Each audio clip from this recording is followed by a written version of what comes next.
Adalah pemateri pokok yang akan tampil ditata sedemikian rupa satu persatu, di mana nanti sesi tanya jawab akan dikelola bersama moderator handal kita.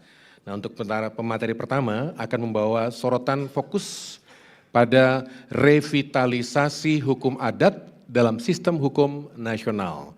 Untuk itu saya mengundang Profesor Dr. Sri Warjiati SMA untuk tampil sekaligus memaparkan kajian-kajian dan juga temuan-temuannya dalam seminar nasional di Untak, Surabaya. Kepada Prof. Sri, kami silakan. Oke, kalau begitu kita lewati dulu, langsung bergabung dengan narasumber kedua, yaitu Dr. Edi Pranoto SMA yang akan memberikan perhatian pada tema paparannya adalah arah pembangunan hukum nasional pasca pemilu 2024. Kepada Pak Edi Pranoto, monggo.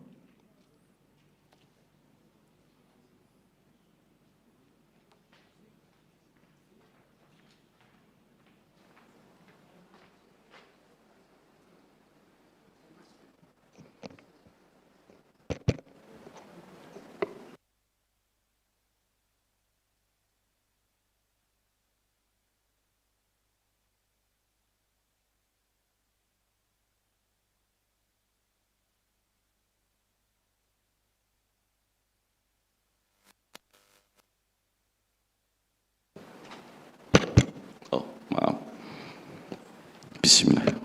Jalan-jalan ke Surabaya, jangan lupa mampir di Untak, Surabaya, karena kampusnya nasionalis dan patriotik. Assalamualaikum warahmatullahi wabarakatuh. Salam sejahtera bagi kita sekalian. Ditunggu ya, nanti lain lagi. Oh iya, Pak Dekan Fakultas Hukum Untak Surabaya, Prof. Slamet Suhartono yang kami hormati, Prof. Edi dan seluruh dosen Untak Surabaya, Fakultas Hukum, seluruh dosen Untak, Fakultas Hukum Untak Semarang, dan seluruh peserta seminar nasional. Saya pikir tadi narasumber digabung dulu, kemudian moderator difungsikan gitu ya. Ternyata ini nyaingi Pak Dekan ini. Suruh di podium gitu ya. Bapak Ibu sekalian, sesuai dengan tema yang diberikan panitia kepada saya, maka kemudian saya akan mengambil sebuah momen proses politik yang sekarang ini sedang berjalan dan tentu itu akan mempengaruhi pembangunan hukum ke depan.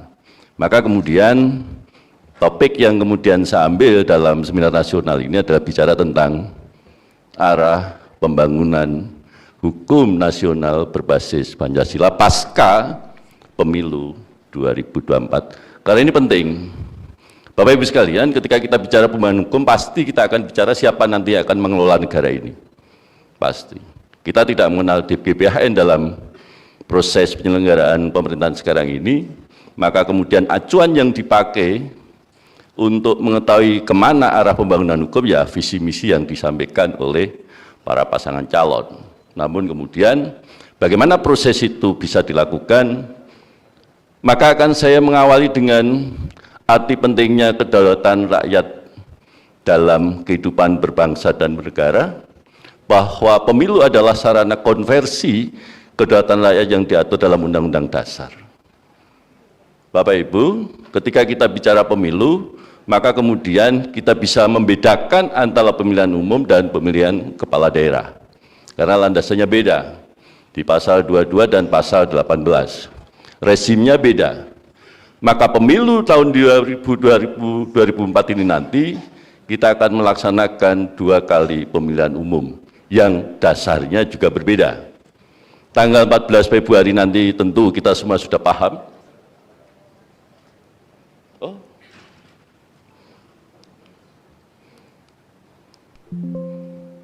Wah. Ini waktu masih muda. Saya lanjutkan ini. Bapak Ibu sekalian, jadi hakikat pemilu itu adalah konversi kedaulatan yang dimiliki oleh rakyat. Dan itu diakui konstitusi di pasal 1 ayat 3 Undang-Undang Dasar. Dilaksanakan berdasarkan Undang-Undang Dasar. Maka ketika kita bicara konversi kedaulatan rakyat itu ada 2 mekanisme. Mekanisme pertama adalah pemilihan umum yang diatur dalam pasal 22. Di sana kita akan memilih anggota legislatif dan presiden. Kemudian kita juga mengenal rezim pemilihan kepala daerah yang diatur di pasal 18 ayat 4. Maka di tahun 2024 ini kita akan melaksanakan 2 kali pemilihan umum. Tanggal 14 Februari 2024 dan tanggal 27 November 2024. Inilah kemudian mekanisme bagaimana konversi kedaulatan rakyat yang dimiliki oleh rakyat yang dilindungi konstitusi itu bisa digunakan untuk menentukan arah kemana perjalanan bangsa ini, dengan pertama kali kita harus menentukan siapa pemimpin kita. Bapak Ibu sekalian, ketika kita bicara pemilihan umum tentu kita akan bicara aktor-aktor penyelenggara yang terlibat langsung maupun tidak langsung kualitas pemilihan umum itu. Ketika kita bicara penyelenggara, Undang-Undang 7 2017 pasti ada 3 penyelenggara. Ada KPU dan jajarannya, ada Bawaslu dan jajarannya, ada DKPP. 3 penyelenggara ini tentu akan menentukan kemana kualitas pemilu yang kita harapkan, apakah betul-betul bisa berjalan luber dan jurdil atau tidak.